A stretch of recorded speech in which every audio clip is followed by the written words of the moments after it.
Hello, everyone. This is Alfredo Abate, your current Chicago Oracle Users Group President. Welcome to today's webinar. As an attendee, you'll be in listen-only mode. You can ask questions in the chat window, which we will monitor. All questions will be answered at the end of the presentation. We'll also be streaming live on our YouTube channel, and the recording will be available there to view shortly after the presentation is finished. It's great to be here with you today virtually, as the group hasn't met in person since last August. For those that are new to the Chicago Oracle Users Group, we welcome you. Traditionally, our group meets between 4 to 6 times per year in various locations around the Chicagoland suburbs for presentations as well as hands-on workshops by Oracle experts, ACEs, and authors. With the restrictions in place due to COVID, we decided to go virtual to continue to deliver awesome technical content to our members. Today is our 12th webinar in a series of 20 that we'll be holding until November 18th. You can look at our entire schedule on our website and register for all of our remaining webinars. Our website is COUG.us, and it's also in front of you right there. You can follow us on Twitter at COUG.org.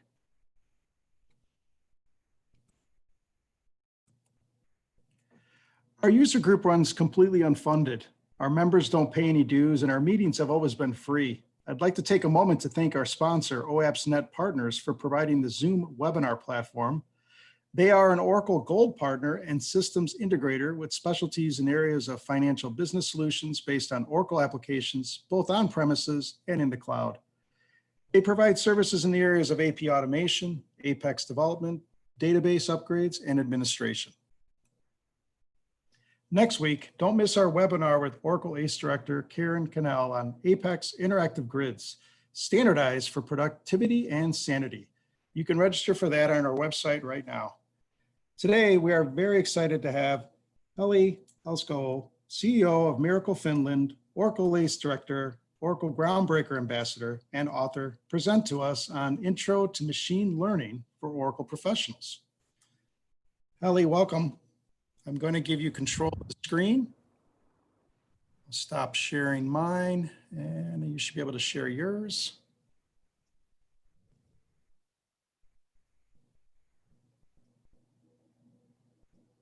Okay. Hi, everybody. Can you see the screen now?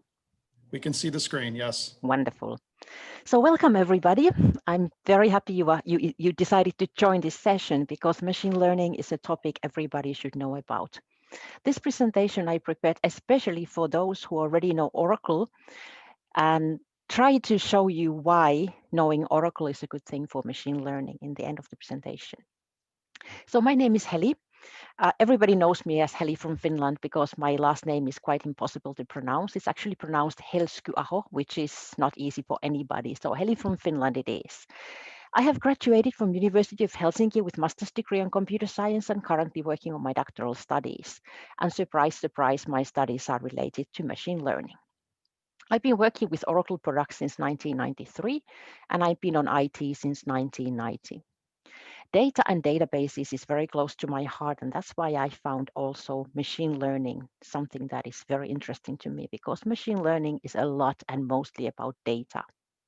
I'm a CEO for Miracle Finland, a small consulting company in Finland, Oracle ACE Director, Oracle Groundbreaker Ambassador, and something that surprises me every year. I have been listed as one of the top 100 influencers on IT sector in Finland for 5 years in a row.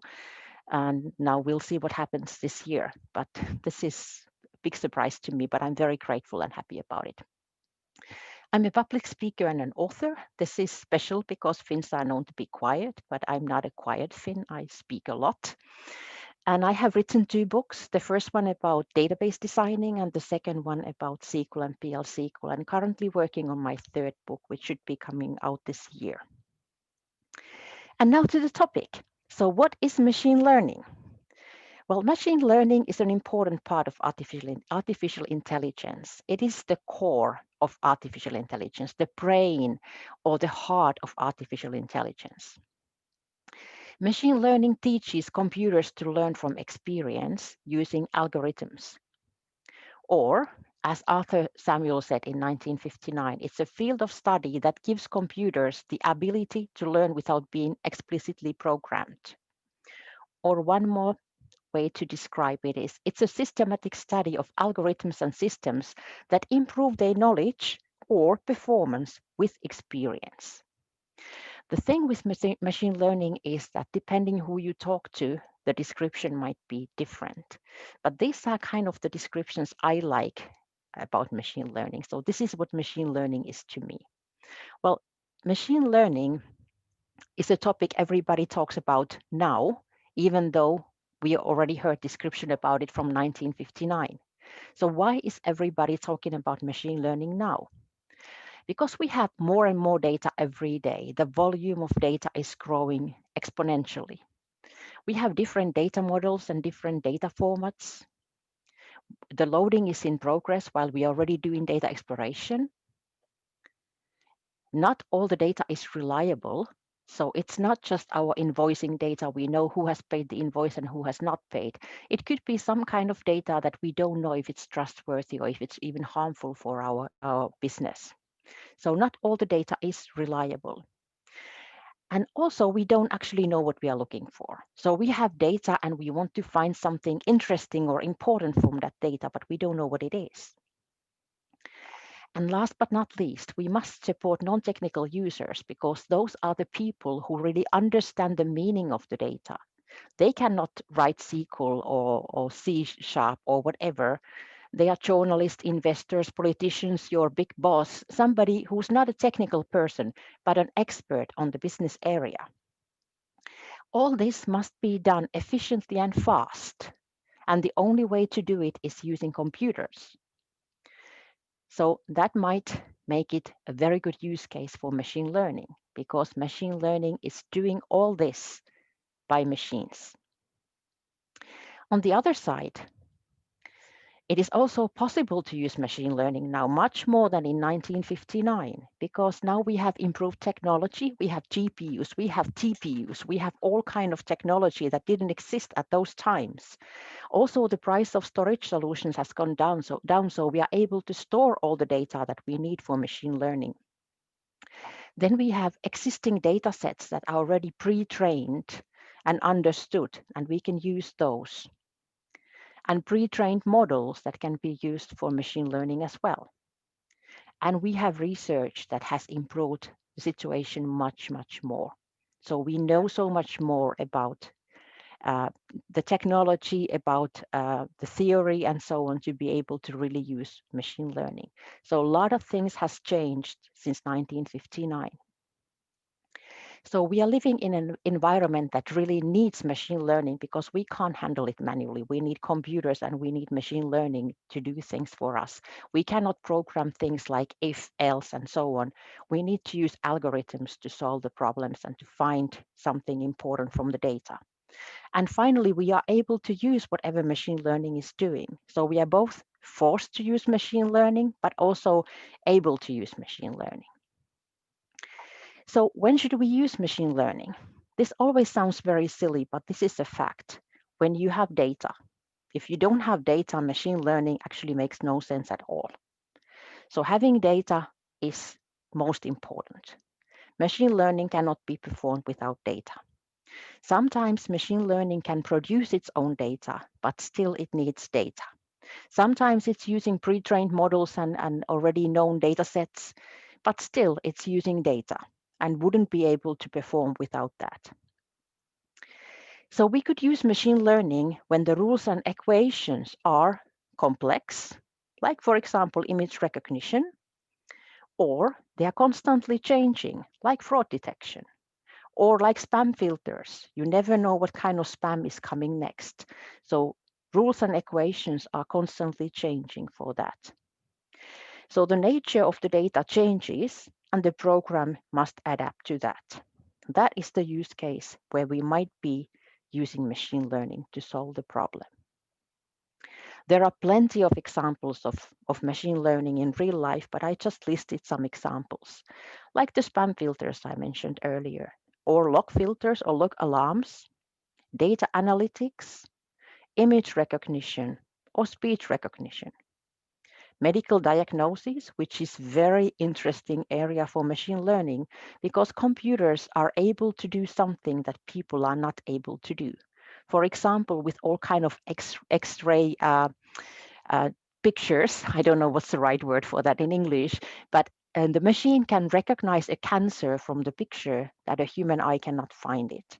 So medical diagnosis, I think, is one of the biggest areas that we could really benefit from machine learning. Robotics, I find robotics very fun and cute. I just bought my younger son a vacuum cleaner, a robotic vacuum cleaner. We call him Marvin, and it's fantastic. I really think it's great to have this kind of robots to help you with all kind of things that you need to do in your house. So there's plenty of examples about machine learning in real life. Something to remember about machine learning is everything is always a sophisticated guess. It's never a fact. If we are searching for patterns and trends in machine learning, that's great. Sometimes those patterns and trends we find are very useful. Sometimes they are not useful at all. Or we might be predicting future outcomes of the data, sometimes very correct outcomes, sometimes not correct at all.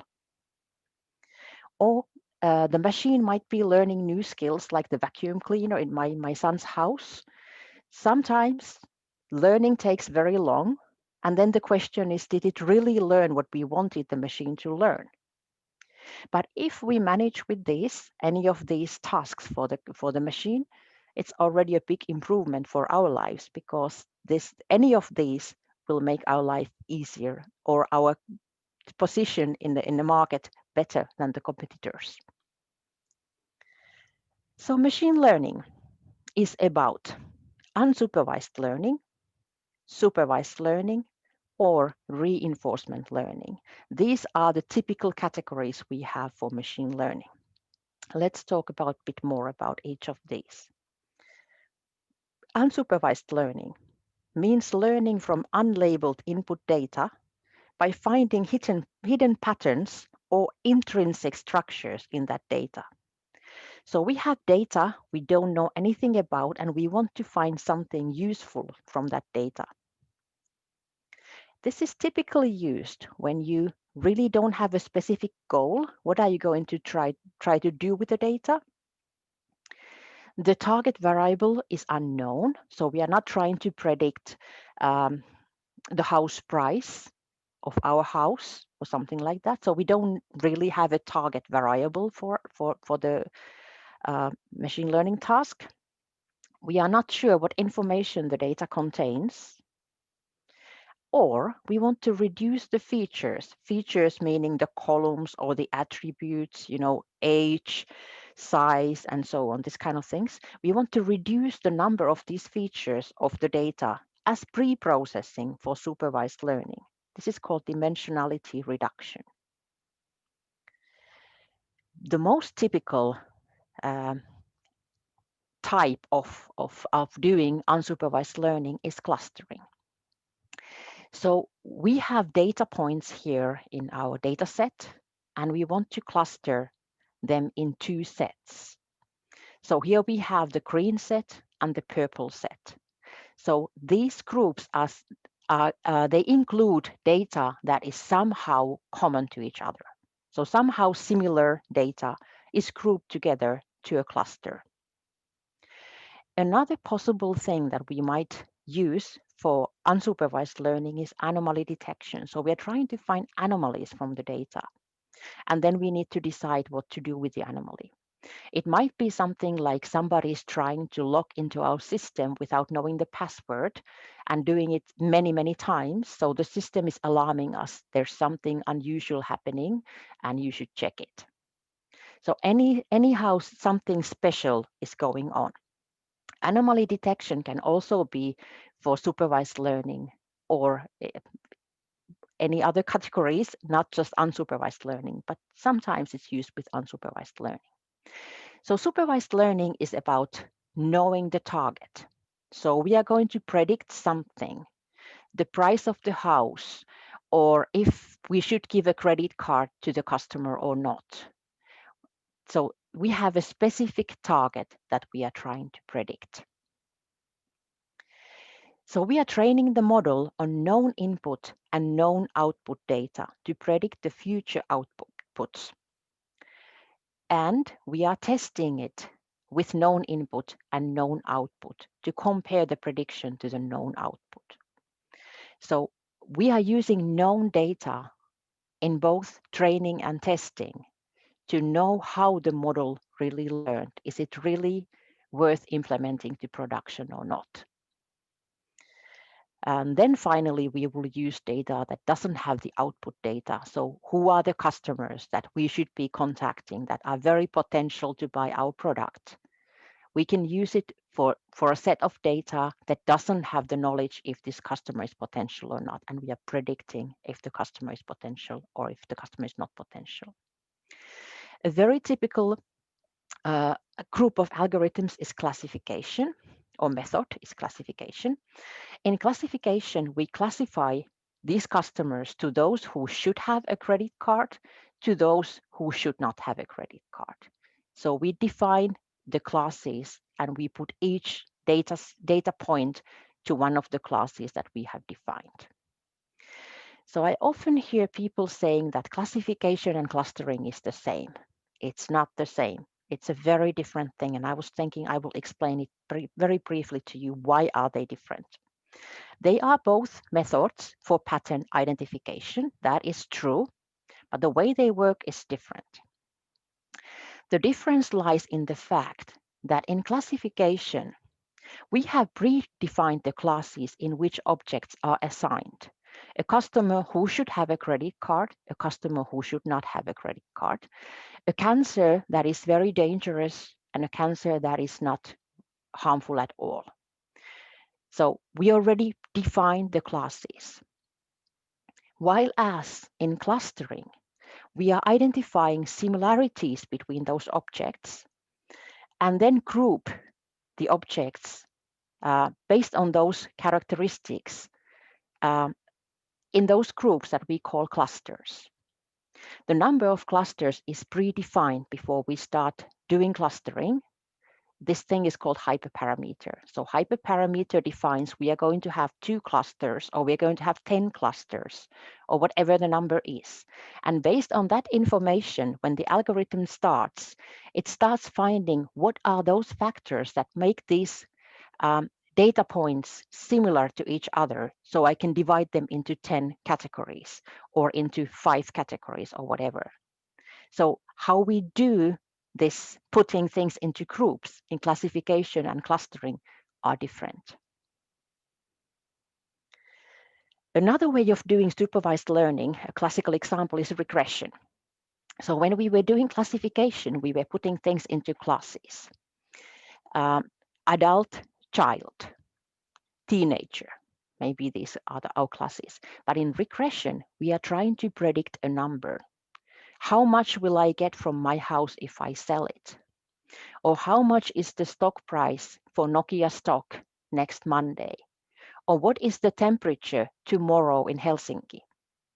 So we are trying to predict a number using regression.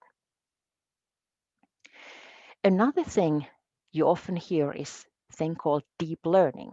So what on earth is deep learning? So in the classical machine learning, when we are doing classification, I just mentioned, we are putting things into categories, putting children, teenagers, and adults into different classes. Before we can do that, we need to do feature extraction. We have to decide which features we are going to use. Again, features meaning columns or attributes or this kind of things. And using input, feature extraction, and the classification, we define here in our example, we have a picture of a car.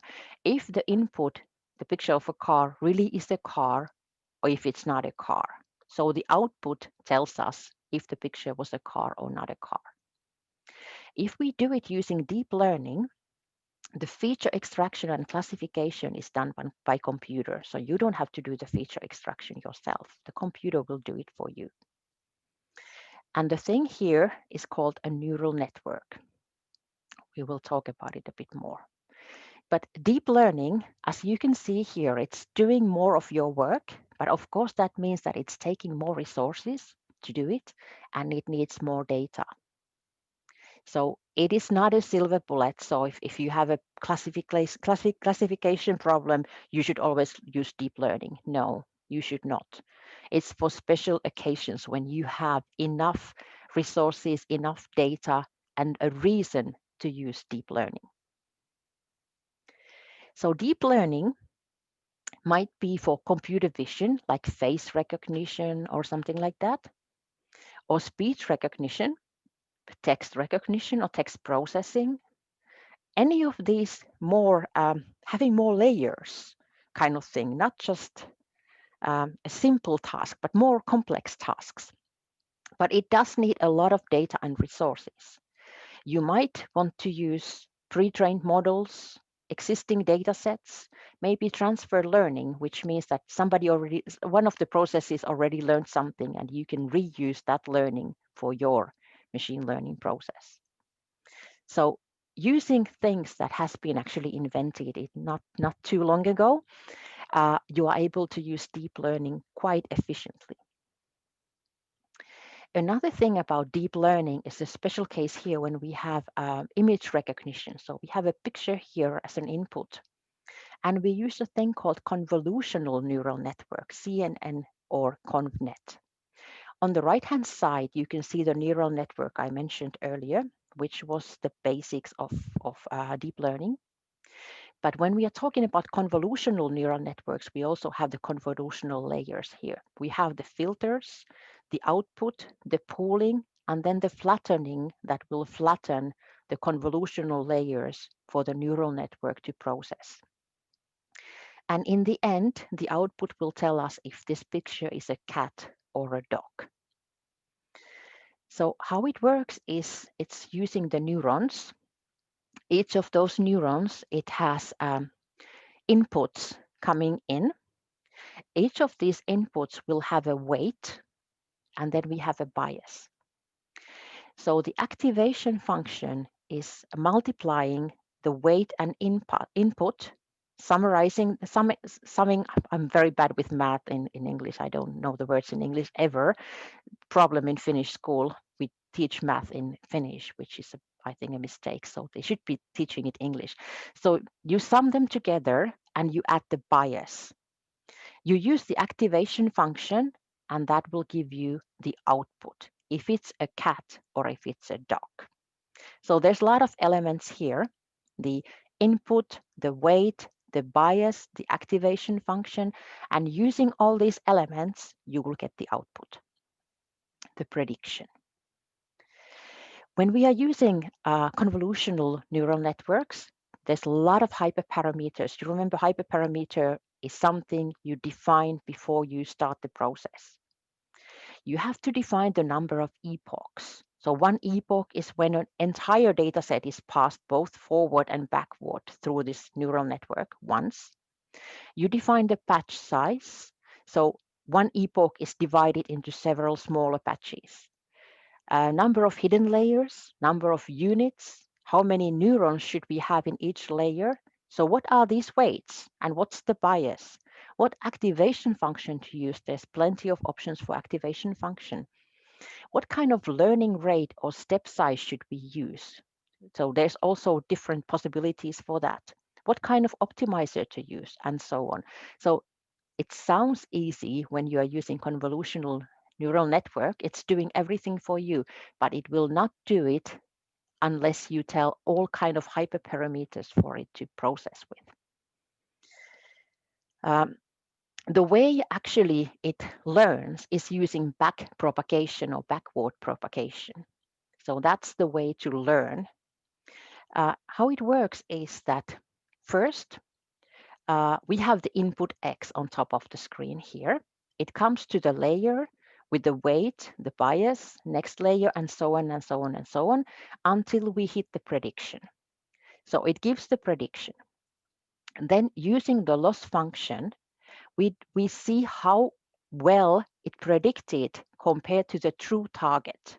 So we know it was a cat, but it says it's a dog. So using the loss function, we know it was wrong, but how much was it wrong? We get a loss score. Using the loss score, the optimizer updates the weights for the latest layer, the one that is closest to the prediction.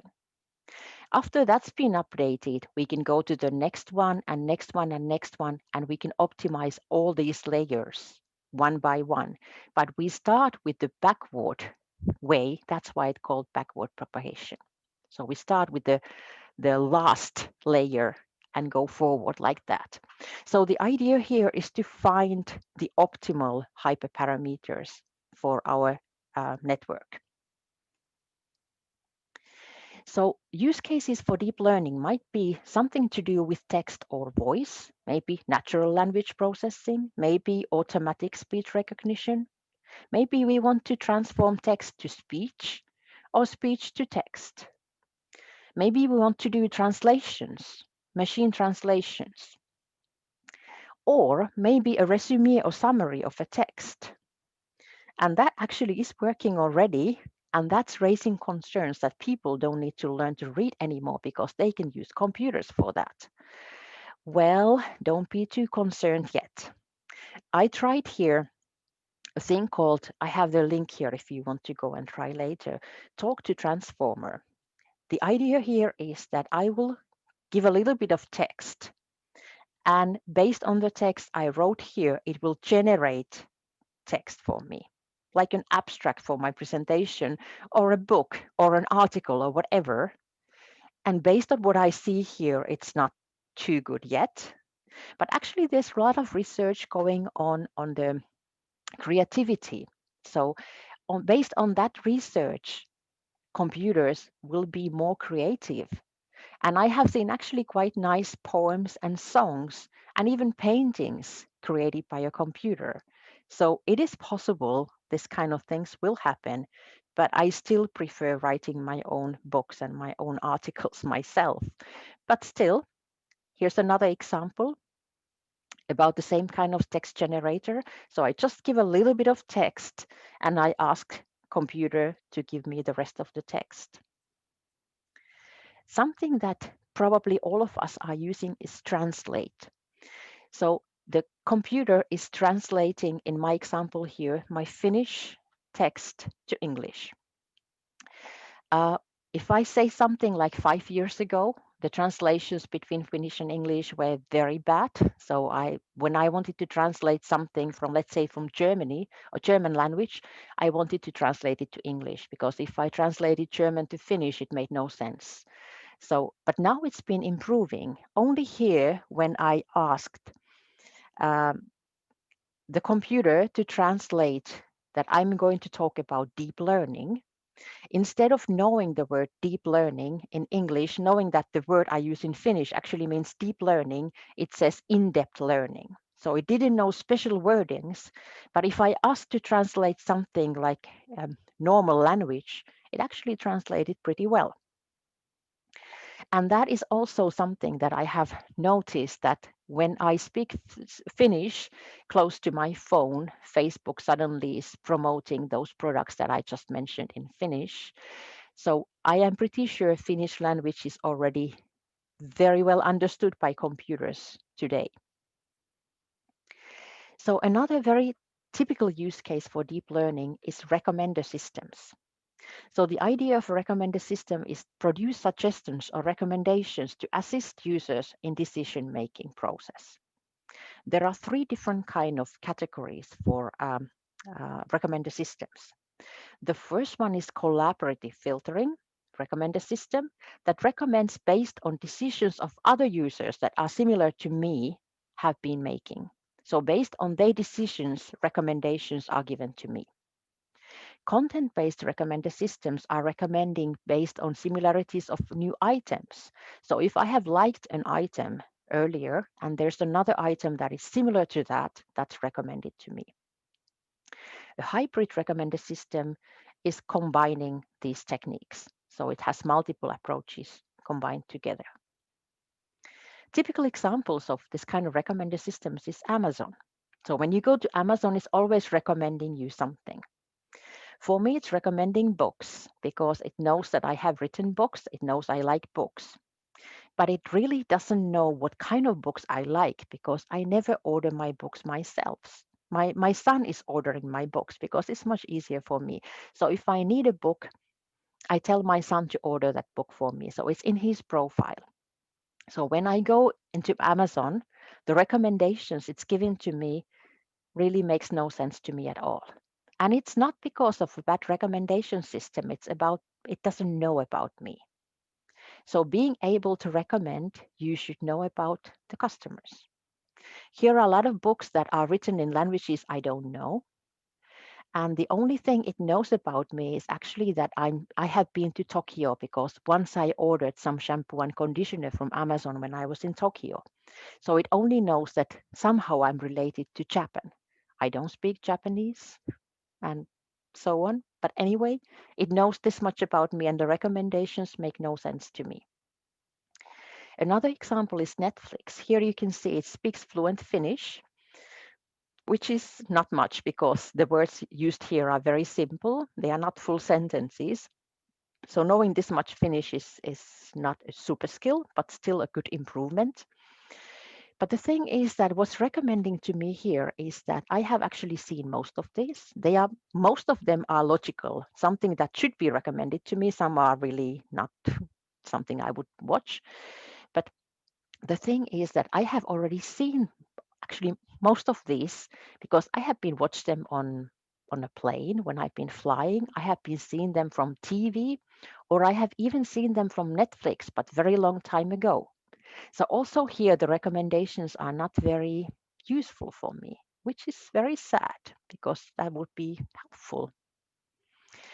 A very typical use case for deep learning is any kind of visual recognition problems, computer vision problems, where we want to classify images, we want to recognize objects, or we want to detect objects. We want to capture images, or we want to classify actions, like somebody is riding a bike or somebody is running.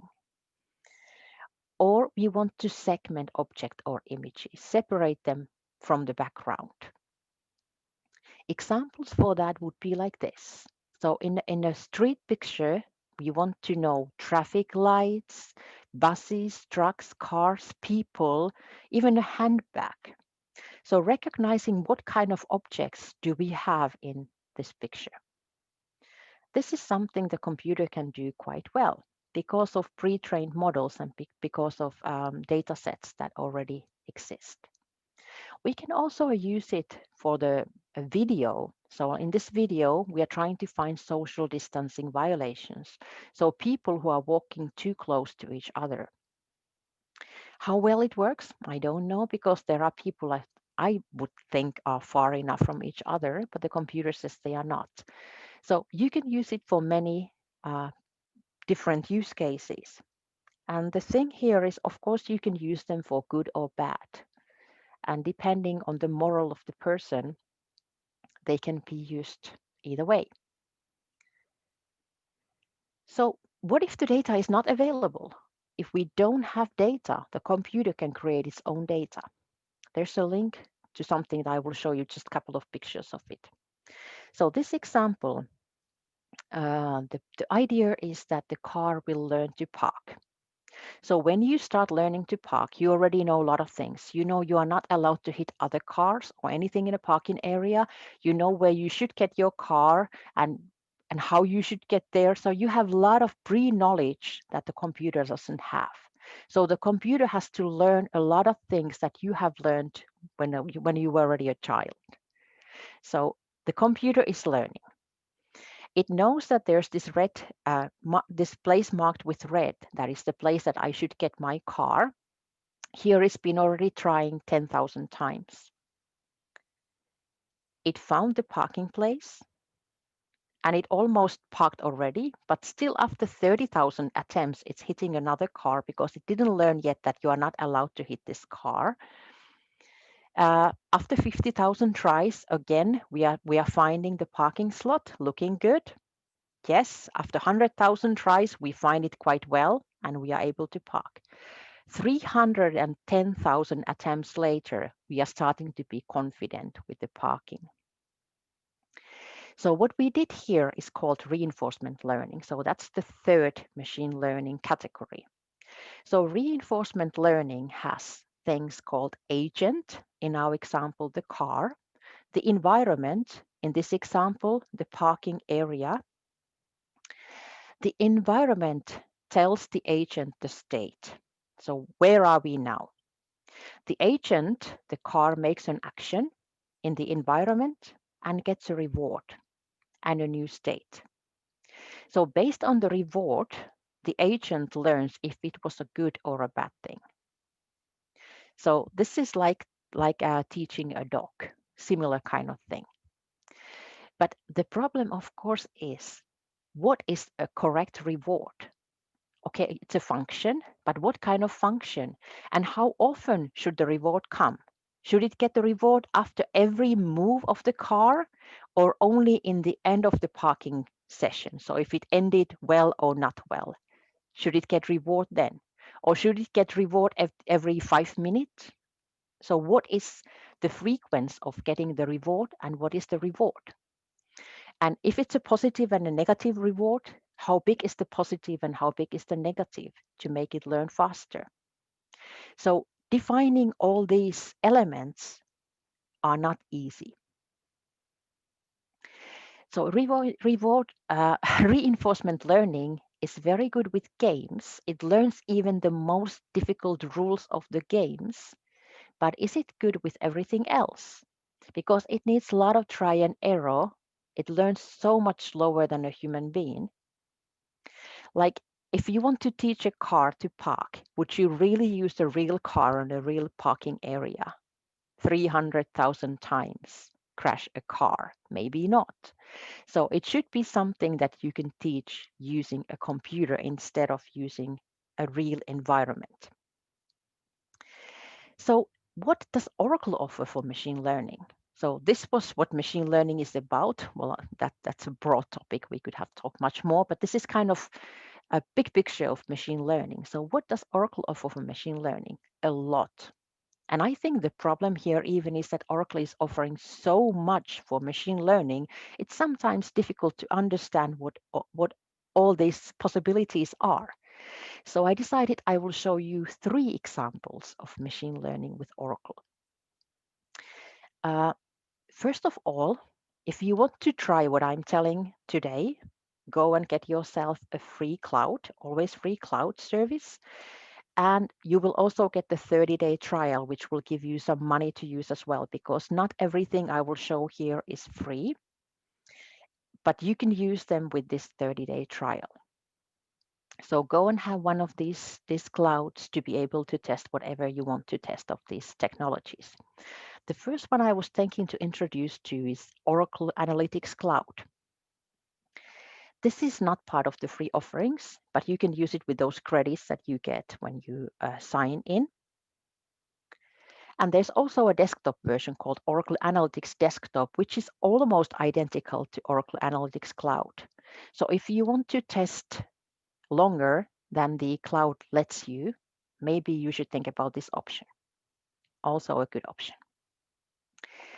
Oracle Analytics Cloud is an excellent tool for understanding the data and preparing data for machine learning.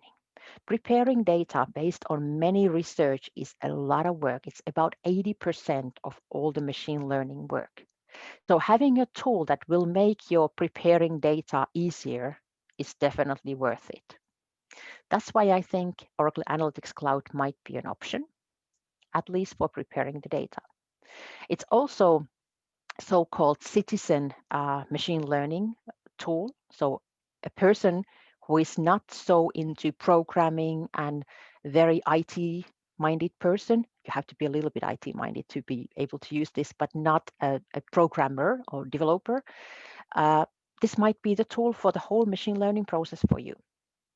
But anyway, it's a good tool for preparing the data and understanding what the data is about.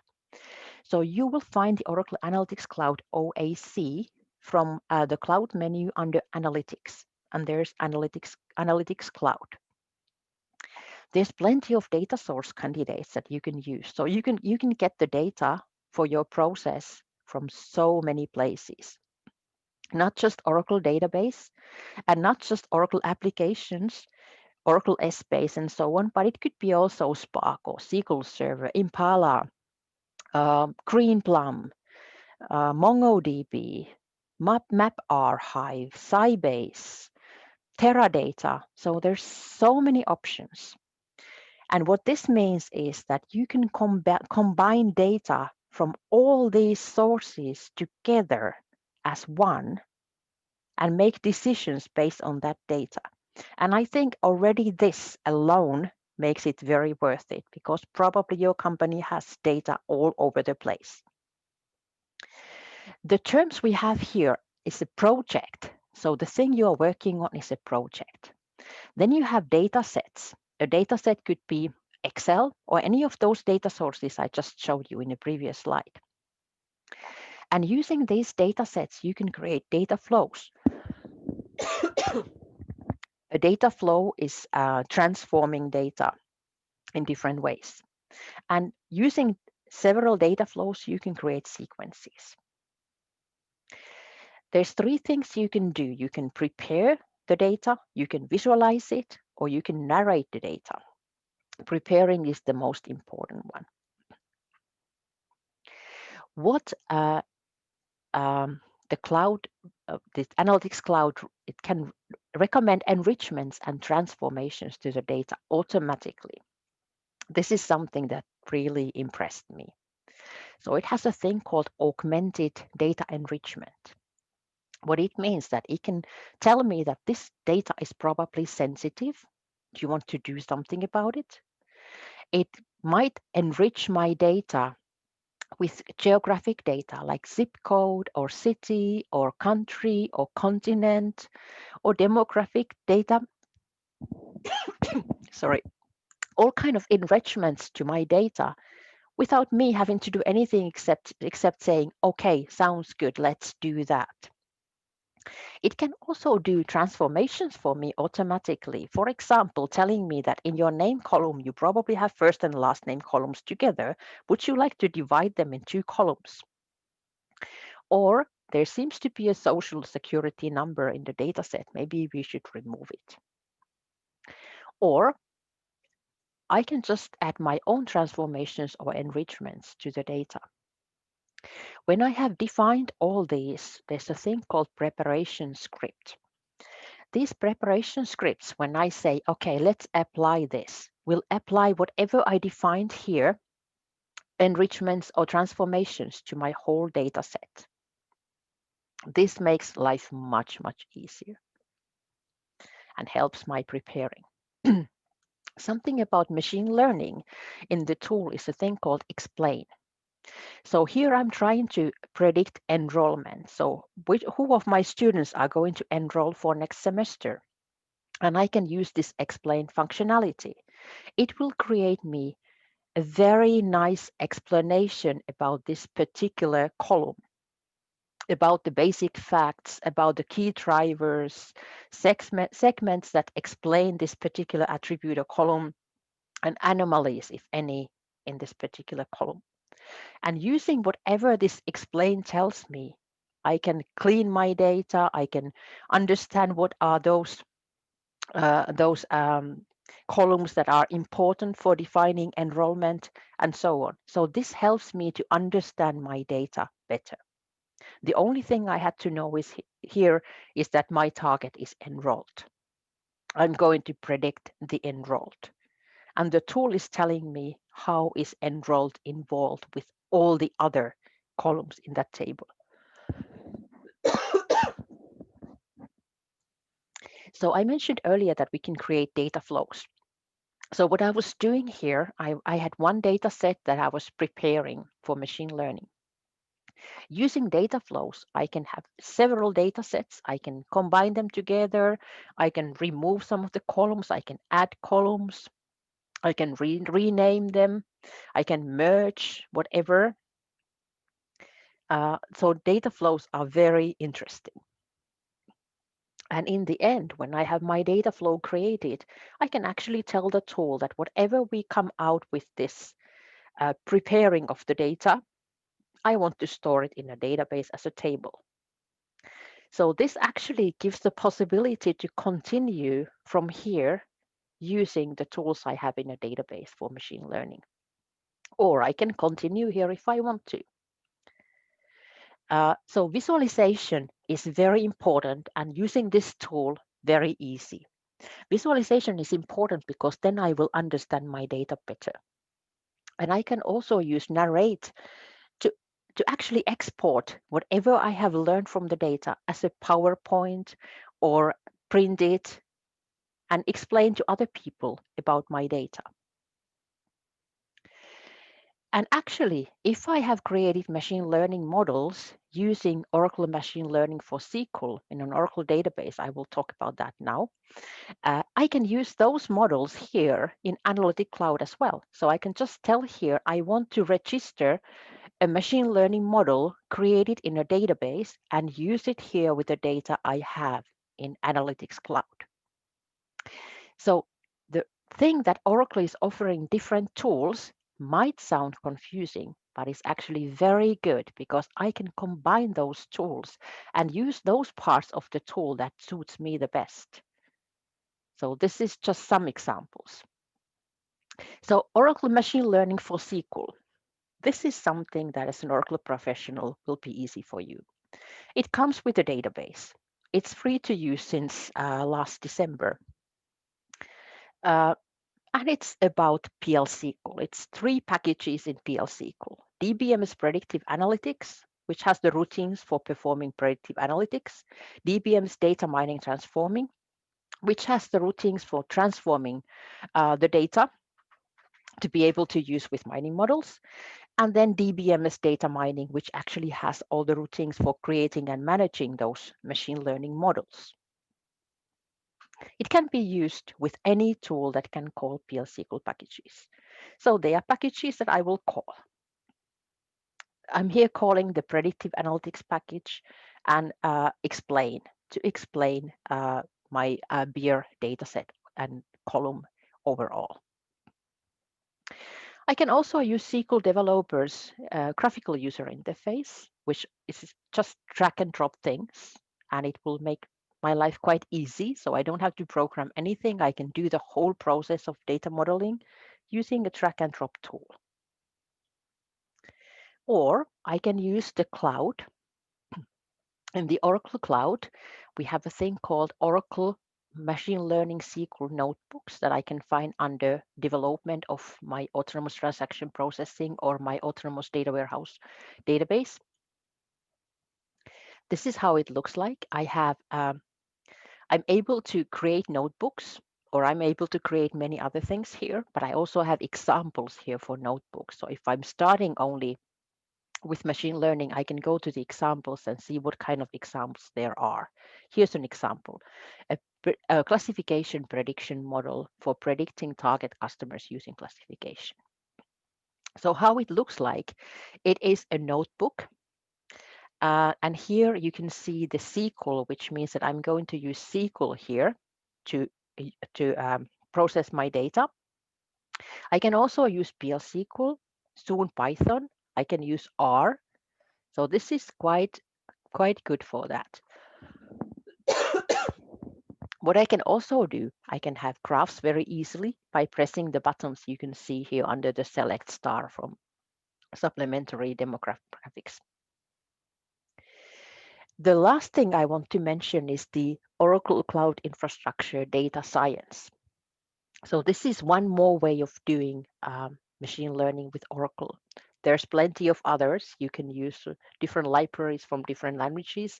You can use R in a database and so on. So a lot of different options as well. But I just want to mention these 3 because I find this interesting enough for you to learn about. So Data Science Cloud, the same as the analytics, is that it's not free. But if you take the new subscription for the free cloud, you will have enough credentials to use this one as well. So when you're doing data science, it all starts with a project. So you have projects. Here I have one project only in my example. So you have projects. When you open a project, a data science project has notebook sessions. So here I have one notebook session. If I select that, I can open it using the open. And this is how it looks like. So it's full Python 3 version.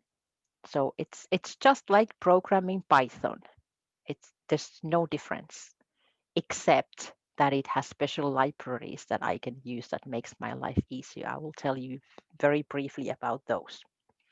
So this is just like programming Python. I have the full environment for Python machine learning in my notebook session. I have notebooks. Here it's just Python in a way that if you're a Python programmer, you are used to do. What is special here is Oracle Accelerated Data Science, ADS SDK. It's a Python library that is already included in the Oracle Cloud Infrastructure Data Science Service. This library offers a friendly user interface with objects and methods that describe the steps that are involved in the life cycle of machine learning models, from preparing the data to finally being able to know that this is the model I should be using and I'm going to implement it to production. So it's using the Oracle Auto Machine Learning engine. It's doing exploratory data analysis, automatic data visualization, feature selection, feature engineering, algorithm selection, feature encoding, hyperparameter tuning, model evaluation, model interpretation, explainability. So it's doing all those things that you do during the machine learning process, mostly automatically. So there are libraries that you will call and they will do things for you automatically. So instead of being just in a normal Python environment, you now have special libraries that are called Oracle AutoML engine. Just to conclude, machine learning is here now and it is here in the future. So this is definitely something that you should take a look. And not just that you should, but you could, because it's really an interesting area. And it's not just one thing. As you saw, these three tools are very different. So depending on the tool you choose, you will see a different perspective to machine learning. And as you already saw, Oracle offers several tools for machine learning. This was just some examples of it. So a lot of options to choose from. And those tools can be used separately or they can be used together to make your process more efficient or to be able to use the skills that you have now more efficiently. And knowing Oracle technology already now gives you a head start. It will be easier to start with Oracle machine learning because you know Oracle. And actually, you know some of the machine learning part as well. As I mentioned, 80% is preparing the data. And I'm pretty sure this is something you have already done earlier. And it is all about good quality data. So it is preparing the data and knowing your data and understanding your data. So this is something you definitely already know. So adding this other machine learning things on top of it will be easy for you. So don't be afraid of it. You can be using SQL, PL/SQL, R, Python, different programming languages for doing whatever you want to do with machine learning. Actually, the language doesn't matter so much. Different languages has different algorithms available, but all of them have the basic algorithms, and usually they are enough for a machine learning. So there are no excuses. Just start learning now because this is the time and place for doing it. And definitely worth it because machine learning is super fun. Thank you very much. And now I'm happy to answer any questions you possibly have. Do I see the questions somewhere? Hi, Heli. In the chat, we only had one question a little earlier, which I answered, which was, will these slides be shared with the attendees after the presentation? Okay, that's always the question. Yes. So, and that is a yes. I'll have that. What'll happen is on our COUG 20 and 20 site where you hopefully registered from or started your journey to register, that register button will change to a PowerPoint slide icon and also a video icon, as we are streaming this live on YouTube, and it's ready to watch it over again if you wanted to right now. So, yep, we'll have that available. I give folks another 10 or 15 seconds, see if any other questions come through. Really appreciate having you here today. It was a pleasure. This was so much information, so I do understand it's very difficult to ask any kind of questions because it was so much in just 60 minutes. But if you have questions afterwards, you can find me from Twitter, Heli from Finland. Tweet me, send me a message, or email. But being honest, I'm losing my emails nowadays. I forgot to reply, so Twitter is more reliable if you want to reach me. So happy to answer afterwards as well when you've been kind of digesting what you heard today. So that's also an option. There was one question on where's the register page. I sent them the link. And then Babu has asked, do you have any customer reference and use cases by chance? For machine learning? Yeah. This is, well, there are so many possibilities what to say here. The thing is that in Finland, most of the customers, they don't want to talk about what they are doing. So I can't say any of the names. But people often ask me, what is my favorite one?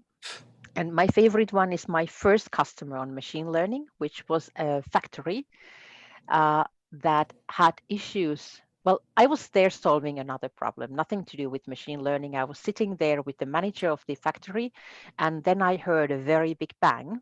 And I asked him what happened. He said, well, it's just the factory that one of the machines stopped working and we have to close down the factory and restart everything from scratch.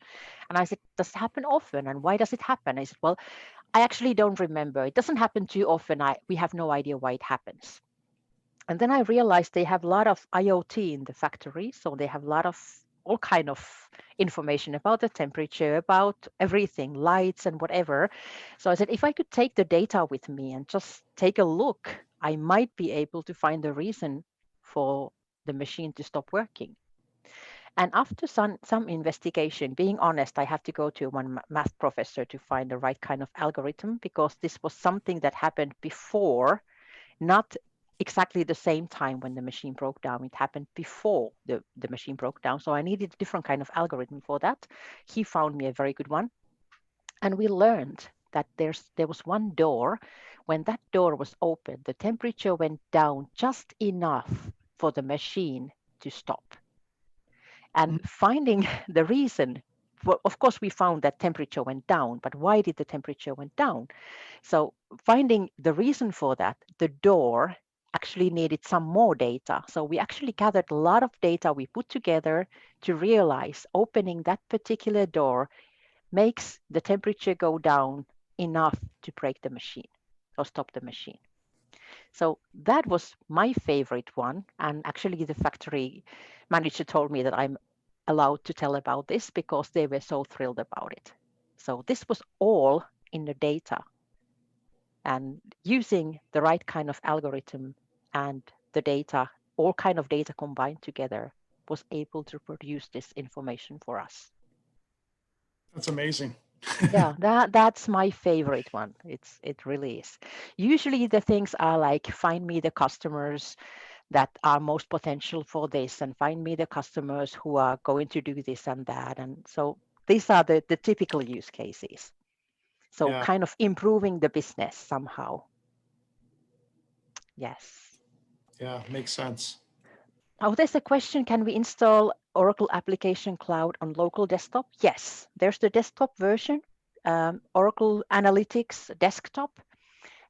You can go and download that. And I believe you're allowed to use it for testing purposes. Of course, not for production or anything that goes to production, but for testing and learning how it works. So that's definitely something you could try. Okay, I think that's it on the questions.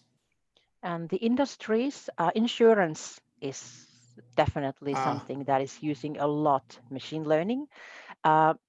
For insurance business, it's for frauds and for automatic processing, for following the logs to see if something suspicious is going on. So there's a lot of use cases in insurance business because it's so, how do you say, sensitive. So it has a lot of use cases for machine learning. And what else? Well, okay, any kind of companies that are selling something, they can find interesting information from their data using machine learning. And especially when you are able to combine different kind of data, not just from your own system, but also outside your system, different data combined with your data to find something interesting about your customers or your processes or whatever. One of our customers, they are manufacturing something very fragile, and the mistakes they have in the product, you cannot see with your eyes. So using machine learning and computer vision, we are able to know when there's a mistake in the product and we can just put it away. But as a human being, I see no difference between a good product and a bad product, but the computer does. So manufacturing business, insurance, selling any kind of things. Well, actually, I don't think there's any industry that wouldn't benefit from machine learning because there's anything you can do with it if you only have data. So if you have a business that doesn't have data, then machine learning will not help you. But I don't know any business that doesn't have data. So broad answer. Any other questions?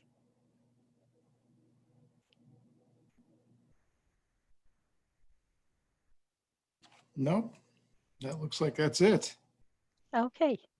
Thank you very much for attending. I hope it was worth it and I hope you learned something new. Yeah, I think we really did. And we really appreciate you joining us today. For those that missed the introduction, next week we have Oracle ACE Director Karen Cannell on Apex Interactive Grids, standardized for productivity and sanity. So you can register for that on our website as well. And we'll see you there next week. Same time and same day of the week on Wednesday. And have a good day, everyone. And thank you, Heli. Thank you. Thank you. Bye.